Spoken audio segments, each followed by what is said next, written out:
Bonsoir à tout le monde et bienvenue dans cette euh, formation qui parle des objections. Je voudrais aujourd'hui parler des objections à vous tous, tout simplement parce que beaucoup de FBO, surtout au début de leur business, lorsqu'on est animateur adjoint, se découragent au fur et à mesure qu'ils rencontrent des objections. Ils pensent que lorsqu'ils rencontrent des objections, c'est qu'il y a quelque chose qui ne marche pas dans leur business. Non, les objections sont des choses qui sont inhérentes dans notre business. Ça fait partie de nos activités et il suffit seulement de savoir comment, quelle attitude il faut avoir face aux objections et surtout comprendre que lorsqu'il y a une objection, qu'est-ce que vous devez faire? Ça, c'est le plus important à ce niveau ici. Et voilà pourquoi aujourd'hui, une fois de plus, nous allons parler des objections. Si vous me suivez sur YouTube, je vous demanderai de vérifier, d'aimer d'abord la vidéo et ensuite de vérifier si vous êtes déjà abonné sur ma chaîne. Si vous n'êtes pas encore abonné sur ma chaîne, je vous demande de vous abonner pour la simple raison que ça va vous aider à recevoir d'autres notifications qui vont vous permettre de ne pas rater les prochaines formations. Alors, qu'en est-il des objections? Il faut qu'on y aille progressivement. D'abord, je voudrais ici juste dire que c'est ce qu'on allègue pour ne pas faire quelque chose. Vous savez, lorsque vous êtes en face d'un prospect, le prospect va avancer une raison ou va avancer une justification ou peut-être même avancer une opinion qui lui permet de ne pas faire ce que vous lui demandez de faire. Et d'habitude, ce que nous demandons au prospect de faire, c'est quoi? C'est de rejoindre notre équipe et de commencer à travailler avec nous. Alors, c'est très important de pouvoir comprendre que lorsque nous demandons au prospect de rejoindre notre équipe, c'est nous qui offrons au prospect une opportunité. Et donc, nous ne sommes pas en train de quémander. Ça, c'est très important. Et ça, c'est la posture que chacun doit avoir. Nous ne quémandons pas au prospect de rejoindre notre opportunité, mais nous offrons notre opportunité au prospect. Et face à cela, il a raison d'ailleurs, et ça se justifie, il peut, suite à ce qu'il a déjà entendu, suite à ce qu'on lui a dit peut-être sur le champ, avancer une objection pour qu'il ne puisse pas rejoindre votre équipe. C'est à ce niveau que nous devons comprendre, un, que nous devons avoir une attitude qu'il faut, et deux, nous devons savoir comment répondre aux objections. Voilà pourquoi j'ai intitulé ma formation « Bien répondre aux objections ». C'est vraiment une nécessité. Et la troisième chose que je voudrais ajouter ici, c'est que lui, il allègue, il dit ce qu'il lui faut pour ne pas te rejoindre. Alors, c'est à ton niveau de voir maintenant ce que tu dois faire, comment répondre pour qu'il puisse comprendre qu'il est peut-être à côté, il est sur une fausse route et qu'il devait se mettre sur une bonne route afin de pouvoir te rejoindre. Alors, qu'est-ce que nous devons retenir dès le départ? Qu'est-ce que nous devons retenir avant que nous puissions parler vraiment des objections? La première chose est que tu dois comprendre que c'est toi qui provoques l'objection à 99% des cas. C'est-à-dire tes explications, ton enthousiasme, ton attitude hautement positive, je peux dire un niveau de zèle très, très élevé, peut faire en sorte que le prospect puisse dire ce n'est pas une pyramide, ça. Tu vois? C'est-à-dire que ton enthousiasme pousse le prospect à dire il y a quelque chose qui cloche. Hein? Il y a quelque chose qui ne va pas. Non, non, pas comme certains nous disent, non, c'est trop beau pour être vrai, il faut que je voie de près. Alors, on prend maintenant des loupes, on commence à regarder. Le prospect trouve suspect que tu sois enthousiasmé. Le prospect te trouve hautement positif à telle enseigne qui va se demander, est-ce qu'il n'y a pas quelque chose qui se cache derrière? Donc, il faut que tu comprennes que c'est cet enthousiasme qui a provoqué l'objection. alors ne sois pas surpris qu'il y ait une objection. Voilà pourquoi, moi je l'ai toujours dit et d'ailleurs je le répète maintenant, il faut savoir être modéré. Tu offres l'opportunité, j'ai toujours dit, tu offres l'opportunité à quelqu'un, soit il a constaté que tu es sûr de toi, il a constaté que tu as des arguments peut-être solides, il a constaté que tu es très positif, mais il doit sentir que tu es modéré et que ce n'est pas parce que tu dois venir que lui doit être, et ce n'est pas parce que lui doit venir te rejoindre que toi, tu dois vraiment être un peu comme un triomphaliste. Non, sois modéré, sois posé, comme on dit, et reste sur tes gardes. Ça, c'est très important, la première chose. C'est-à-dire, moi-même, même quand tu as parrainé quelqu'un, il faut montrer que c'est ton sens de responsabilité qui compte. Parce que parrainer quelqu'un, ce n'est pas le triomphe, mais parrainer quelqu'un, c'est la responsabilité pour que tu puisses lui montrer tous les outils qui lui permettent de réussir. Par conséquent, tu ne dois pas être excessivement enthousiaste. Sois modéré. Deux, les gens préfèrent toujours une courte explication. Ça, il faut retenir. Lorsque tu dois répondre à une question d'un prospect, tu dois savoir qu'il faut être court, concis. Tu dois être court, tu dois être concis, tu dois répondre exactement à la question. N'amène pas, ne prolonge pas trop la réponse que tu dois donner au prospect. 3, ça c'est de façon générale. C'est-à-dire que même cette formation, si je vais à 2 heures de temps, 3 heures de temps, vous allez commencer à dire, mais ça, c'est trop, c'est trop. Voilà. Donc, tout le monde préfère une courte explication qui reprend tous les éléments nécessaires et qui lui permet de passer en action. Donc, c'est le cas aussi pour ton prospect et c'est le cas aussi pour celui qui pose une question ou qui avance une objection. Alors, il faudra aussi retenir que lorsque tu réponds au prospect, si tu n'as pas d'assurance, si tu manques d'assurance pendant que tu es en train de répondre à ton prospect, sache que tu lui as déjà donné une réponse. Je ne sais pas si c'est compréhensible ce que je dis. Le fait de parler sans être sûr de toi, le fait d'hésiter en répondant, le fait de commencer à tâtonner, le fait de commencer à cligner l'œil tout le temps, etc., tous les signes que tu peux montrer et qui fait voir ou que tu es énervé, qui fait voir que tu n'es pas sûr de toi, il y a un manque d'assurance, sache que c'est déjà ça la réponse que le prospect voudrait avoir. D'où il faut savoir rester serein face à un objectif, face à un prospect qui avance une objection. Il faut sourire, il faut être à l'aise.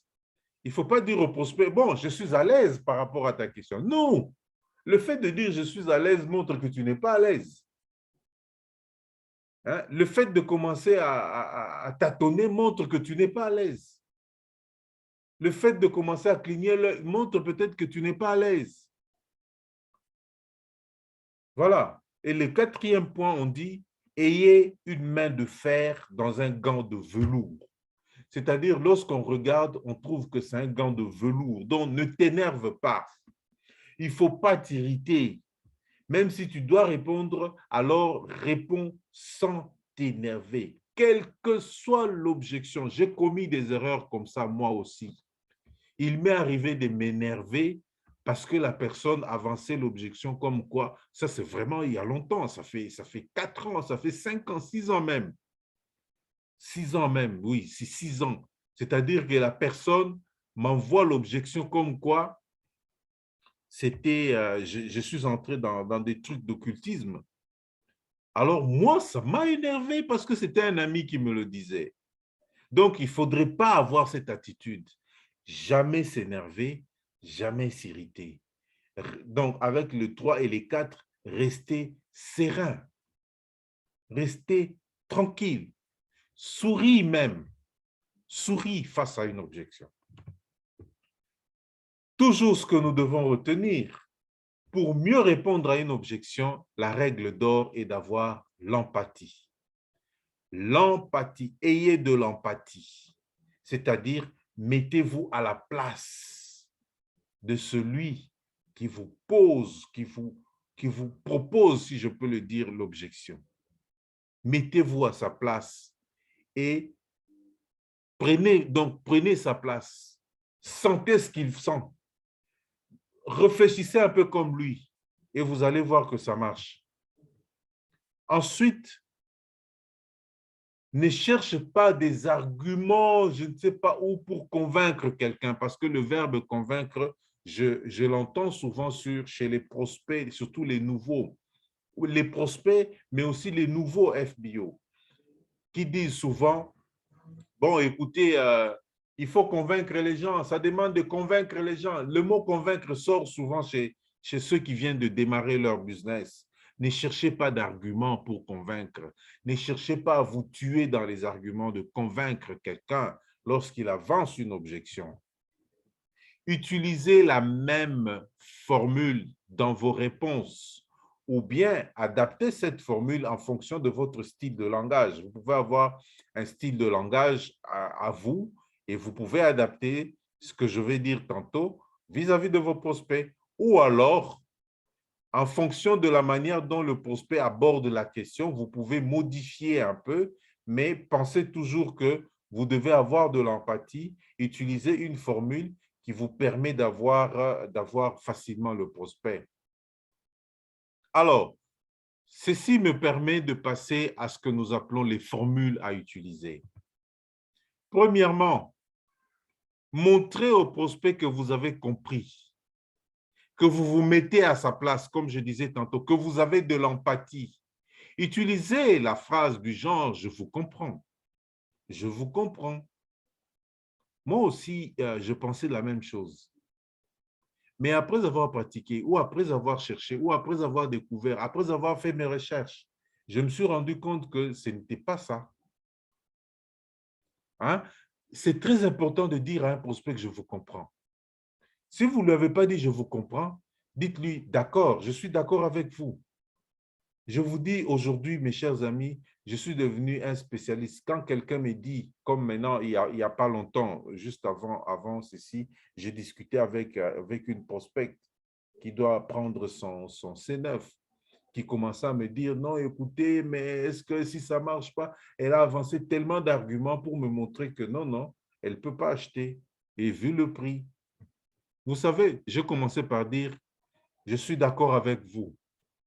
Je dis toujours comme ça. Je suis d'accord. Quand quelqu'un commence une objection, moi, je dis parfois, je suis d'accord avec vous. Si vous dites déjà, je suis d'accord avec vous, vous vous mettez à sa place et vous faites preuve d'empathie. Vous comprenez ce qu'elle a ou ce qu'il a. Je vous comprends. Je suis d'accord avec vous. D'accord. Mais moi aussi, je pensais ainsi. D'accord, je suis d'accord avec vous. Vous avez parfaitement raison. Moi aussi, à un moment, je pensais que c'était la même chose. Mais lorsque je me suis rendu compte, après avoir cherché, j'ai découvert que, voilà, ce n'est pas le cas. Et nous allons faire un peu de pratique.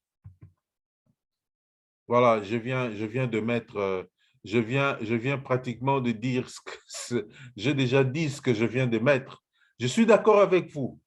Moi aussi, je pensais de la même façon. En fait, moi, mon expression à moi, lorsqu'il s'agit d'objection, que ce soit, quelle que soit l'objection, moi, d'habitude, je dis, je suis d'accord avec vous. Parce que, bon, ça fait partie de mon style de langage. Mais si dans votre style de langage, vous avez l'habitude de dire à quelqu'un, d'accord, je vous comprends, tout à fait d'accord avec vous. Commencez par là. Mettez la personne à l'aise. Ne vous mettez pas dans une position de défense. Il vous dit, non, mais vous savez vos choses. Et puis, vous sortez une prise pour pouvoir chercher à le contrecarrer. Non. Face à une objection, ça, j'insiste sur cet élément parce que c'est en fait ça la base qui montre votre attitude d'assurance, comme je viens de le dire, qui montre que vous êtes à l'aise avec le prospect. Avec tout ce que je viens de dire avant, je viens atterrir dans les formules ici. C'est-à-dire le fait seulement de dire à quelqu'un, je suis d'accord avec vous. Tout à fait d'accord. Je vous comprends. OK, je suis tout à fait d'accord. Vous avez déjà vous faites preuve d'empathie. Deux, vous montrez à la personne que vous avez de l'assurance. Je vous dis, le fait seulement de dire, vous savez, quand j'ai dit, comme je disais tout à l'heure, avant de commencer cette formation, quand j'ai dit à cette prospect que je suis tout à fait d'accord avec vous, avec tout ce que vous avez avancé, mais alors je lui dis, pourquoi vous vous mettez seulement du côté négatif? Il y a beaucoup de personnes qui ont avancé cet argument avant vous, mais qui se sont rendus compte que c'est eux qui étaient dans l'erreur. Oh non, comprenez-moi, moi je voudrais vraiment avoir ça, je voudrais avoir ce produit, je voudrais. Elle a ajouté des je voudrais, et après elle m'a dit, je reviens vers vous. Donc c'est déjà beaucoup de pouvoir dire à un prospect que vous le comprenez, que vous êtes d'accord avec, que vous dites non, et utilisez la phrase qui vous convient selon votre style de langage, comme je viens de le dire. Tout à fait d'accord. OK, je vous comprends. Je suis d'accord avec vous. D'accord? Alors après, vous allez lui montrer maintenant que de l'autre côté, il y a des choses que l'on peut faire pour changer d'avis. Voilà un peu ce que je peux dire. J'aime parler des objections parce que toutes les objections se résument dans l'attitude que vous avez. Les objections se résument dans l'attitude que vous avez. C'est comme ça que j'ai voulu commencer par ce que nous devons retenir d'abord avant de parler des objections proprement dites. Et aussi les formules. Les formules sont importantes. Moi, j'applique les formules. J'ai lu ces formules et puis après, je les ai personnalisés. Ça fait que ça rentre aujourd'hui dans mon style de langage. Je ne réfléchis plus quand quelqu'un m'envoie une objection. Je lui dis déjà, je suis d'accord avec vous. Après, je réfléchis sur ma réponse. Donc, la première chose que je lui dis, c'est je suis d'accord. Après, je réfléchis sur ma réponse. Alors, passons à quelques principales objections. Hein? Vous êtes en train de parler, comme je disais tantôt, vous êtes surexcité. Vous avez un niveau d'enthousiasme tellement élevé que votre prospect dit il y a quelque chose qui se casse, qui se cache derrière cet enthousiasme. Il y a des prospects qui peuvent dire comme ça. Et puis après, on vous balance une objection, on dit ah oui, je connais. Ah, ces pyramides-là. Oh, ah, c'est pyramide. Oh oui, je connais, c'est de la pyramide. Ou bien, oh non, je connais, c'est des schémas de pyramide. Non, j'ai déjà vu ça avant. C'est fini. À ce moment-là, votre enthousiasme va baisser de dose. Et c'est maintenant vous qui devez montrer au prospect que ce n'est pas de la pyramide. Et c'est vous qui devez montrer au prospect qu'il s'agit d'autre chose. Alors, c'est à ce moment-là que vous allez agir. Et vous allez agir comment? C'est simple. Dites au prospect, c'est la pyramide. Non, je vous comprends. Je vous comprends. Moi aussi, je pensais que c'était de la pyramide. Mais quand j'ai fait de recherches, je me suis rendu compte que le marketing relationnel, ce n'est pas de la pyramide. Je veux vous donner un exemple qui vous permettra de pouvoir mieux comprendre. Ceux qui étaient à la POA samedi vont se rappeler de l'exemple que j'avais donné pour introduire ma présentation. Vous montrez seulement à votre prospect que considérez que vous êtes un enseignant et qu'on vous dit, hein, c'est vraiment l'exemple qui montre que ce n'est pas de la pyramide. On vous dit, par exemple, on vous dit que quand à la fin de l'année, dès que vos étudiants commencent à travailler, chaque étudiant vous versera, mettons, 1% de son salaire. C'est-à-dire, vous, en tant qu'enseignant, chaque fois que vous terminez une année, vos étudiants vont aller travailler et toute leur vie, ils verseront 1% de leur salaire à vous en tant qu'enseignant. Est-ce que ça, c'est de la pyramide? C'est un exemple. Et l'exemple que je vous donne, c'est tout à fait le schéma de notre business. Vous pouvez prendre un autre exemple, vous dites, non, non, je vous comprends. Mais regardez une pyramide, il y a toujours un sommet. et il y a la base. C'est pour cela que j'ai mis l'image. Ça veut dire que lorsqu'on est au sommet, on reste au sommet tout le temps. Et celui qui est à la base reste à la base tout le temps. Est-ce que ce n'est pas le schéma que nous voyons dans les entreprises traditionnelles? Où quand il y a un directeur, le directeur reste directeur, l'ouvrier reste ouvrier. Et ça, ce n'est pas une pyramide. Posez seulement une question comme ça et commencez à discuter. Posez encore une question pour montrer aux prospects que dans notre business, vous avez des gens qui ont commencé plusieurs années avant d'autres, mais qui ont gagné de l'argent avant eux. Parce que généralement, lorsqu'on parle de pyramide, on veut faire voir que ceux qui ont commencé au début gagnent plus d'argent que ceux qui viennent après. Or, dans notre business, ce n'est pas le cas. Le marketing relationnel n'a rien à voir avec une pyramide. Voilà. Mais vous avez commencé par quelque chose de pratique. Non, je vous comprends. Je vous comprends. Mais prenez cet exemple. Est-ce que si vous êtes enseignant et qu'on vous dit que les étudiants que vous avez enseignés avant, aujourd'hui, qui travaillent, vous versent 1% de leur salaire chaque mois, est-ce que ça, c'est la pyramide? Et s'il dit que c'est non, vous dites c'est typiquement notre business. Vous pouvez montrer, comme je viens de dire, l'exemple du sommet de la base et ainsi de suite. Voilà. Ça, c'est une des objections qui arrivent. Moi, j'ai déjà eu cette objection. Il y a des gens qui vont vous dire, j'ai pas de temps, j'ai pas de temps pour ce business. Et non, c'est compliqué, j'ai pas de temps pour ce business. Il dit, je vous comprends. Je suis tout à fait d'accord avec vous. Je suis d'accord que vous me disiez que vous n'avez pas de temps. Mais regardez, vous travaillez pendant combien de temps par jour? J'ai fait ça à une dame. Elle m'a dit, non, je suis au bureau de 7 heures jusqu'à 16 heures ou 17 heures. OK, vous êtes là juste de 7 heures à 17, de 7 heures à 16 heures. OK, c'est bon. Et vous dormez pendant combien de temps? Non, moi, je dors de 22 heures à 5 heures du matin. D'accord. Et entre 16 heures et 22 heures, vous faites quoi? Moi je pose souvent une question comme ça. Et entre 16 heures et 22 heures, qu'est-ce que vous faites? Alors, c'est à ce moment-là que le prospect va commencer à balbutier.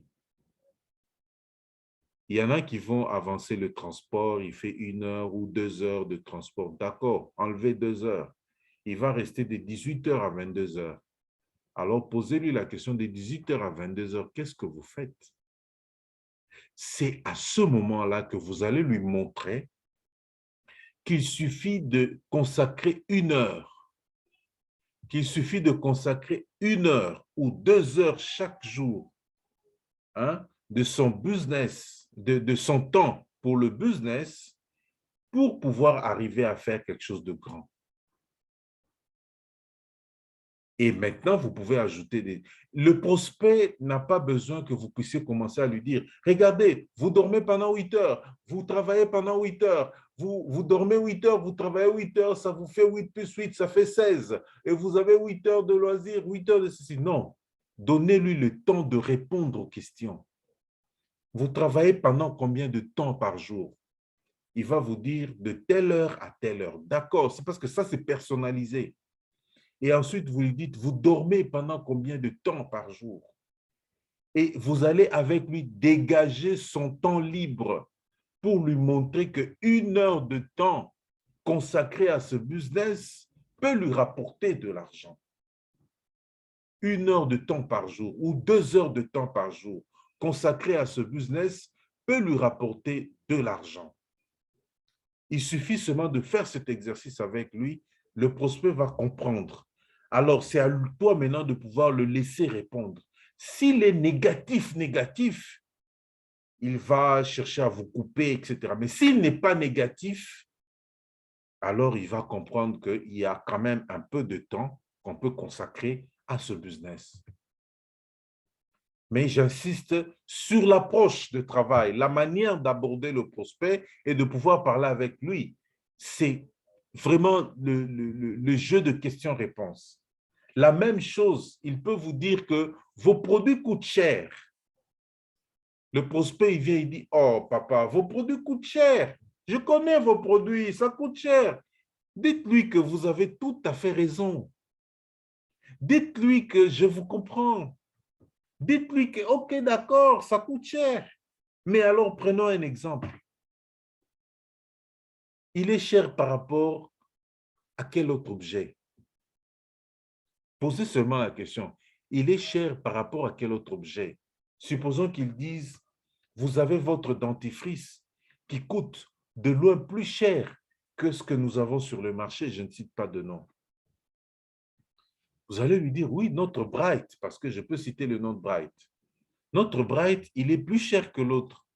Alors, allons en profondeur. Qu'est-ce qu'il y a dans le Bright et qui n'est pas dans l'autre dentifrice?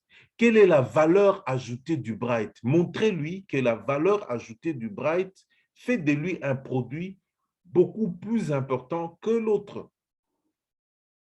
Si vous ne voulez pas aller directement dans le Bright, prenez un autre objet comme le téléphone. Moi, j'aime parler de téléphone.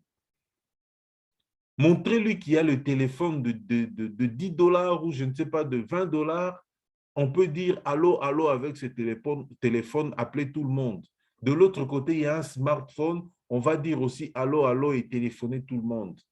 Et pourquoi lui va préférer le smartphone qui va coûter peut-être 200 dollars, 500 dollars, 1000 dollars par rapport au téléphone de 20 dollars?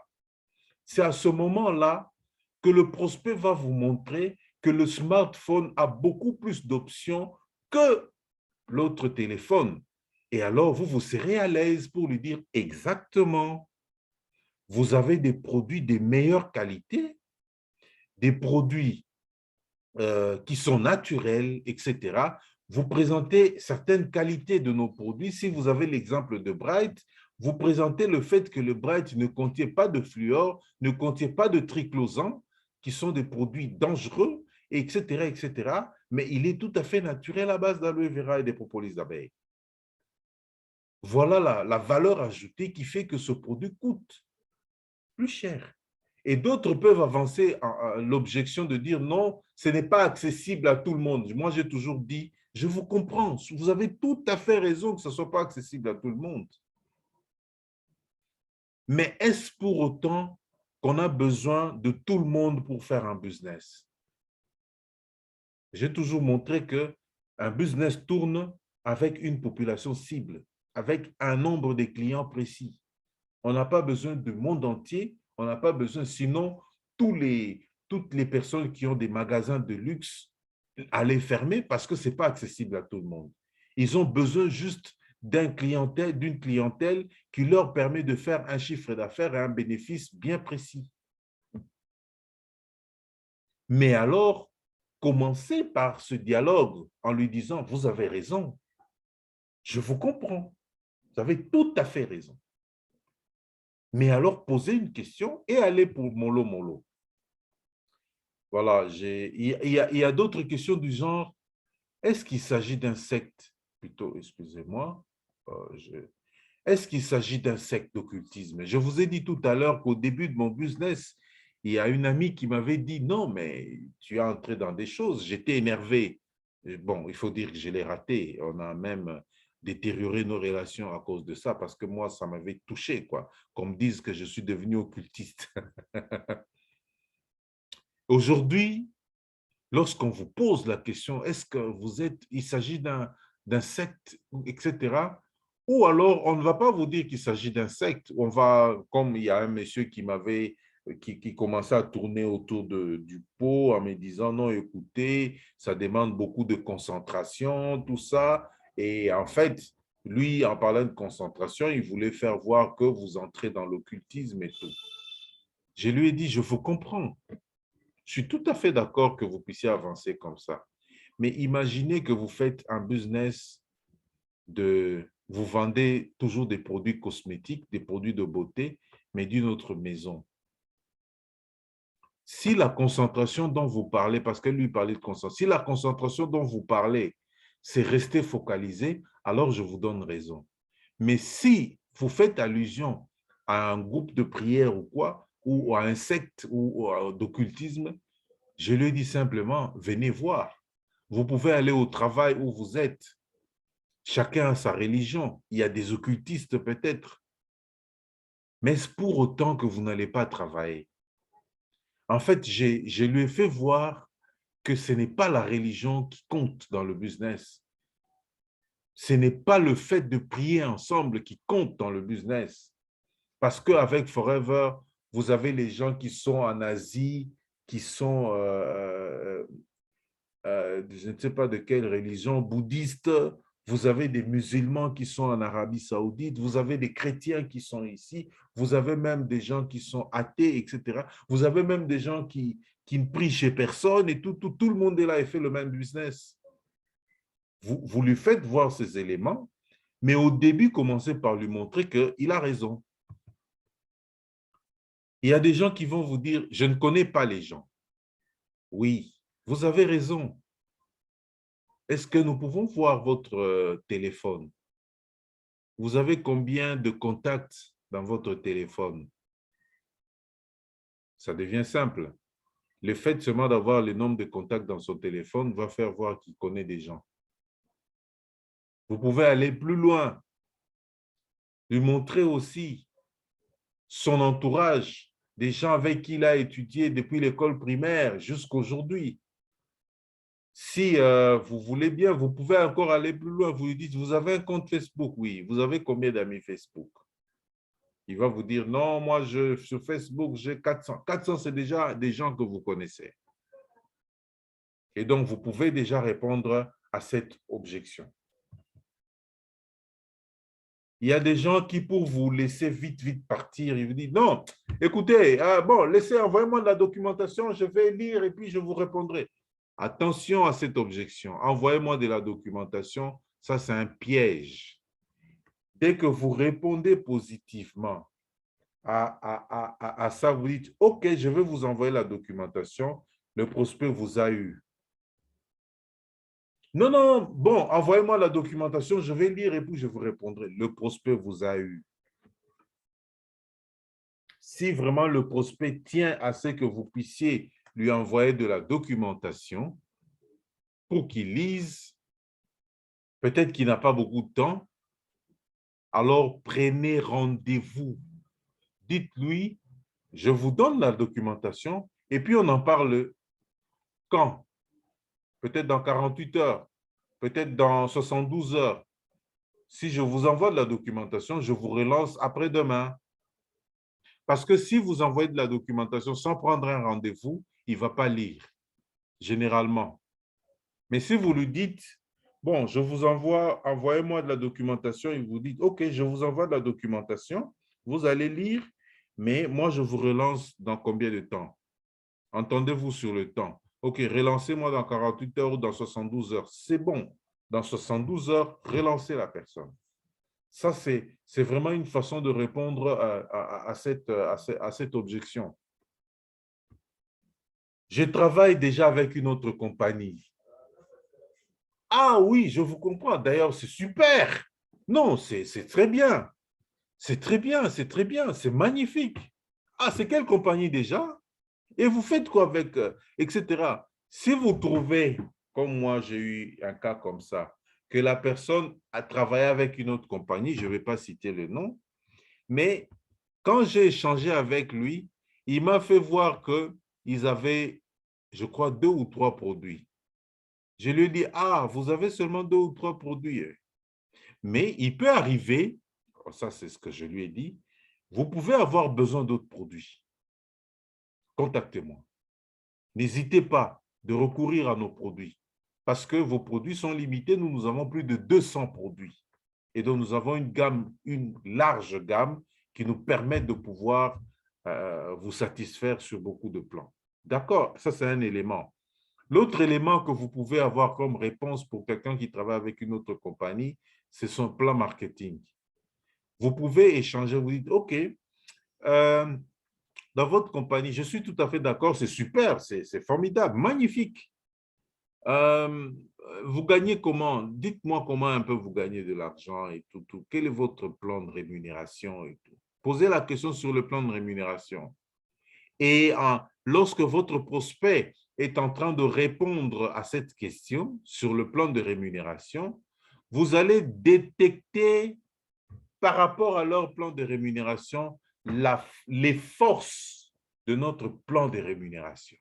Et c'est à ce moment-là, vous allez dire, ah, mais chez nous, et puis chez nous, et puis chez nous. Et automatiquement, le prospect va comprendre. Il va juger, il va peser. C'est-à-dire, c'est à vous, vous provoquez, en fait. Parce qu'il est important de montrer, de comparer toujours les plans marketing. Et généralement, dans les compagnies où on impose pratiquement un pack, hein, nous avons un pack de démarrage. Mais dans les produits où on impose, dans les compagnies où on impose un pack, quand vous montrez déjà à un prospect ou à quelqu'un que vous avez la possibilité d'acheter un pack, mais aussi vous avez la possibilité d'acheter des produits que vous choisissez séparément, ça devient déjà quelque chose d'intéressant.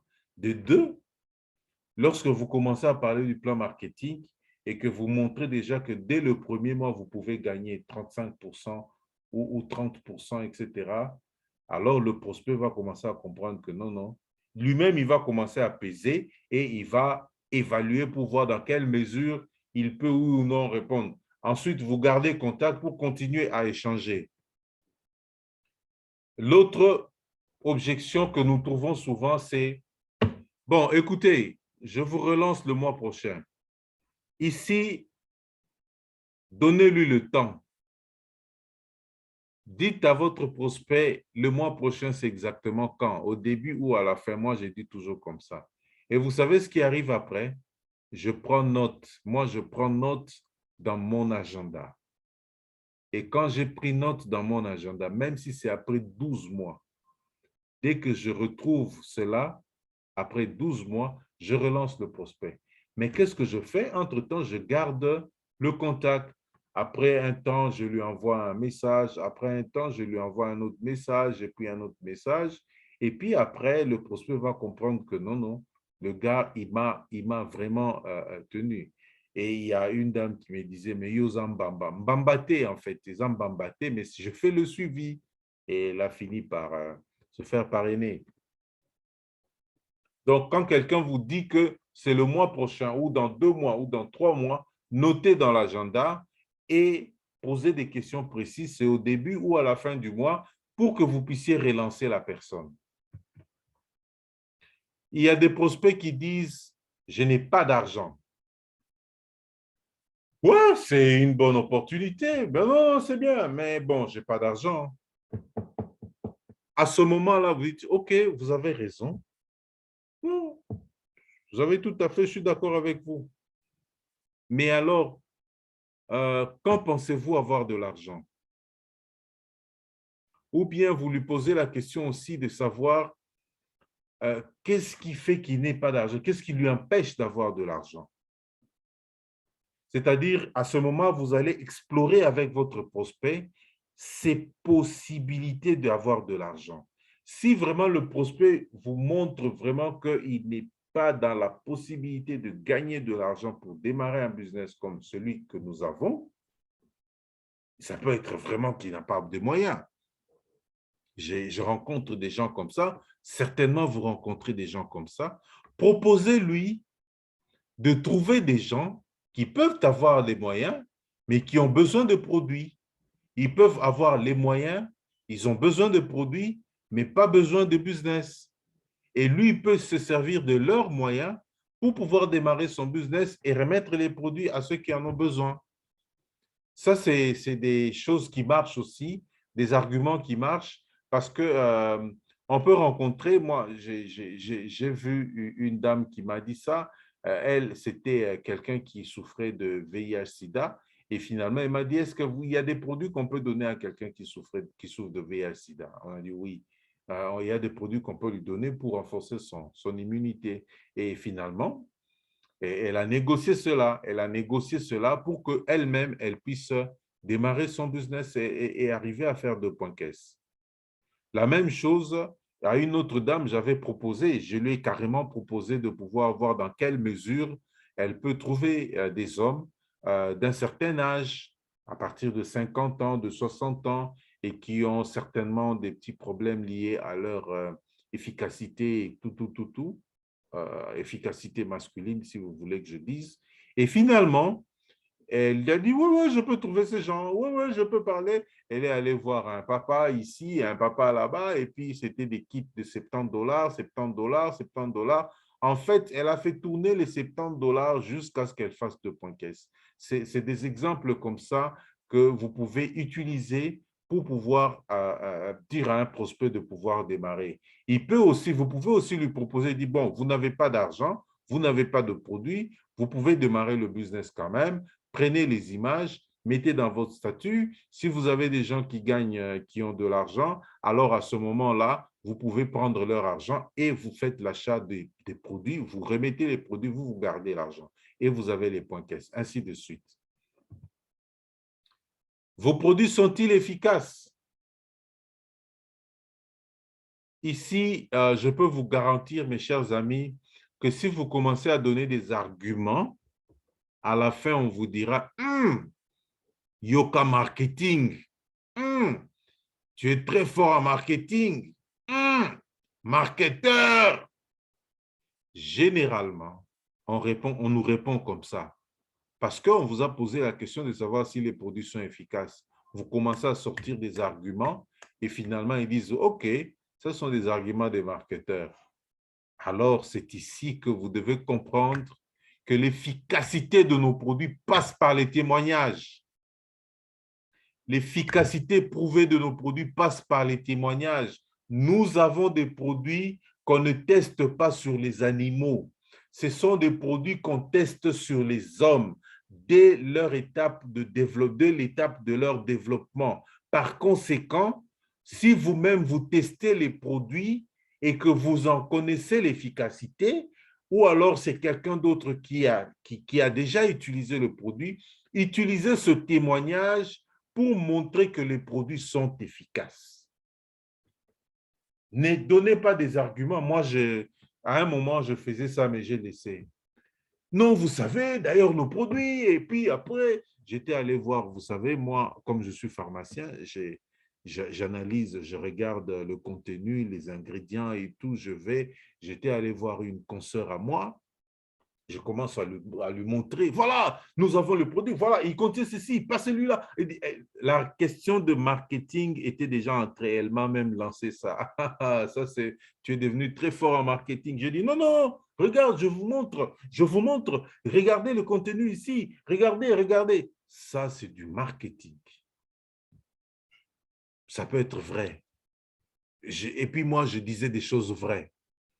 Mais une fois que vous parlez ainsi, le prospect vous dit, ça c'est vraiment fort en marketing. Non, mettez un témoignage et le débat est clos. Et quand j'ai commencé à faire ça, moi, c'est vraiment des témoignages que vous me posez la question, c'est efficace. Comme le C9, par exemple. Quand quelqu'un me dit, vous êtes sûr vraiment que je vais… J'ai dit, vous êtes, oui. Vraiment, vous êtes sûr? Moi, tout ce que je fais, si on est en train de chatter, par exemple, par WhatsApp, tout ce que je fais, c'est lui envoyer des conversations, par exemple, des conversations des personnes avec qui j'ai parlé, qui m'ont dit, par exemple, que voilà, j'ai perdu 8 kilos, j'ai perdu 5 kilos. J'envoie seulement la conversation. La personne lit le témoignage. Ou j'envoie les photos. Je dis, regardez cette photo. Regardez encore cette photo. Et puis cette photo. S'il vous plaît, ne diffusez pas, mais je vous montre pour regarder. Parce que les personnes qui sont sur ces photos ne m'ont pas donné l'autorisation. Oh non, je ne vais pas diffuser, mais en tout cas, ça me convainc. Ça suffit. Si vous voulez vraiment convaincre, montrez le témoignage. Et l'objection est balayée. Je dois d'abord parler à ma femme. Oui. Ça, c'est une objection qui arrive aussi beaucoup. Ça, c'est nous les hommes. Et il y a aussi des dames qui disent, je vais parler à mon époux. Je vais d'abord convaincre mon époux, donner-lui le temps, mais évitez une chose. Évitez que vous puissiez, si par exemple c'est un homme qui dit, je veux parler à ma femme, évitez de parler vous-même à son épouse en son absence. C'est pas bon. Ça marche généralement pas. La personne ne vous connaît pas. la personne ne peut pas vous faire confiance. Il n'y a aucune raison pour la personne de vous faire confiance. Et donc, pour que cette personne puisse vous écouter, il faut que ce soit l'initiative de celui qui vous a dit que je vais parler à ma femme. Vous pouvez même lui proposer pour dire que nous pouvons parler à trois aussi. Lui va parler à sa femme. Peut-être que sa femme va être réceptive et il dit, OK, on avance. Si vous rencontrez, si il vous dit après que non, ma femme est vraiment hésitante et tout, alors proposez maintenant de parler ensemble, de sorte que l'information qui va au mari aille à la femme au même moment. Soit c'est les inviter tous ensemble à une POA, ou alors c'est parler avec eux directement, parler au couple ensemble, pas de façon séparée. Ça marche. Ça marche quand ils sont ensemble parce qu'ils vont se regarder. Et si les informations que le mari a rapportées correspondent à ce que vous dites, la femme va dire c'est bon. Et puis l'énergie qui circule entre vous trois va être positive et les choses vont bien aller. Ça peut être le mari. Moi, il y a une dame qui m'a dit, est-ce que tu ne peux pas parler à mon mari? J'ai dit non. Comment? Sur base de quoi? Je prends, tu me donnes seulement le numéro, je prends le téléphone, je peux. Ah, monsieur, je viens de parler avec votre épouse. Il m'a dit de vous. Non, non. J'ai dit, c'est votre mari. S'il a des doutes, il peut m'appeler pour qu'on puisse parler. Ou alors, on parle à trois. Donc, l'initiative ne peut pas venir de vous, non. L'initiative doit venir de la personne qui vous a dit qu'il va parler à sa femme ou qui va parler à son épouse. Il y a aussi des gens qui, eux, avant de décider, doivent se référer à quelqu'un d'autre. C'est-à-dire, ils ont un métaprogramme qui fait que pour qu'ils puissent décider, ils doivent d'abord se référer à une personne extérieure. Donnez-lui le temps de pouvoir se référer à sa femme et de revenir vers vous après avoir pris la décision. Je ne dis pas que ce sera toujours négatif, mais si la personne vous dit que je vais d'abord parler à ma femme, donnez-lui le temps, mais moi, je pose toujours la question de savoir, je vous relance quand? OK, je vous relance quand? Il va vous dire non, OK, relancez-moi dans une semaine. Si lui ne propose pas, moi je propose. J'ai dit OK, je vous laisse parler à votre épouse ou à votre époux.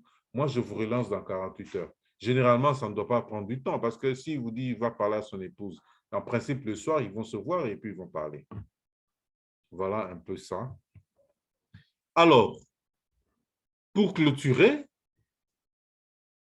une fois que les objections sont épuisées, parce que on peut aller d'une objection à une autre. J'ai pris vraiment des objections principales que nous rencontrons souvent. Ce sont des objections qui arrivent généralement dans beaucoup de cas. Ce sont des objections que moi-même j'ai déjà vécues et certains d'entre vous aussi. Et il y a aussi des objections que peut-être je n'ai pas repris ici, mais comprenez que la manière d'aborder une objection reste la même. Je vous comprends. Je suis tout à fait d'accord. Super, magnifique. OK, je suis d'accord avec ça. Et alors, vous lui montrez, maintenant de l'autre côté, dans le dialogue, surtout pas commencer à sortir des arguments pour convaincre, mais dans le dialogue, vous lui faites voir qu'on peut changer d'avis et il va changer d'avis. Alors, une fois que cela est fini, vous qualifiez directement votre prospect. Parce que les objections finies veut dire le prospect est prêt à démarrer son business. Prenez un rendez-vous de conclusion. Comme on dit, un rendez-vous pour conclure l'affaire et passer à l'action. Il y a beaucoup, je peux vous dire, il y a beaucoup d'FBO qui ont parfois honte ou qui ont peur ou je ne sais pas quelle attitude ils ont de pouvoir dire clairement à un prospect ou de demander clairement à un prospect, tu démarres quand? Maintenant que les objections sont finies, qu'est-ce qui t'empêche de pouvoir passer à l'action? Demandez au prospect de passer à l'action en effectuant son premier achat. C'est pour ça que vous faites les POA, c'est pour cela que vous répondez aux objections. Alors, n'ayez pas honte ni peur de pouvoir dire à un prospect, les objections sont finies. Maintenant, là, passez à l'action. Effectuez votre premier achat. Ce sera quand maintenant? S'ils vous disent que non, j'ai encore... donnez-lui le temps. Peut-être qu'il a encore des objections qui vont venir. Mais s'il est vraiment négatif, négatif, négatif, négatif, négatif, ne perdez pas du temps. On ne perd pas le temps avec un prospect négatif. Il vous traîne vers le bas. Rappelez-vous la formation sur le suivi. J'ai parlé des pommes rouges et des pommes vertes. Alors, il y a aussi des pommes pourries. Quand vous êtes en face d'une pomme pourrie, passez directement à autre chose. Quand vous êtes en face d'une pomme rouge, ça veut dire que les choses sont finies, on passe à l'action. Et quand vous êtes en face d'une pomme verte, ça veut dire qu'il y a encore des questions. Donc, un prospect qui tergiverse, ce n'est pas un prospect qui est négatif. Il tergiverse seulement. Donnez-lui un peu de temps, prenez un autre rendez-vous pour voir s'il y a une autre objection qui a surgi et aidez-le à passer à l'action. En fait, c'est nous qui aidons le prospect à prendre une décision. Moi, je me rappellerai toujours de ce qu'un prospect m'avait dit. Je crois que j'étais, je ne sais plus si, je crois que c'était encore en 2016 au début de mon business. J'étais en train de parler avec lui. Il dit, ah, papa, parle-moi comme un coach. Parle, je veux sentir que j'ai affaire à un coach. J'étais dans des mauvais draps. Je ne savais pas comment parler un coach. C'est-à-dire qu'il voulait sentir qu'il y a un niveau de leadership. Je comprends qu'il voulait sentir que c'est moi qui le conduis. C'est moi qui conduis la conversation. C'est moi qui l'amène à une décision. Dieu merci, il a rejoint l'équipe, mais un peu plus tard. Je crois que c'était même une année après. Mais alors, je voudrais juste vous montrer que c'est nous qui aidons le prospect à prendre une décision et à effectuer un premier achat. Quand j'ai fini de répondre aux objections et que le prospect est satisfait, je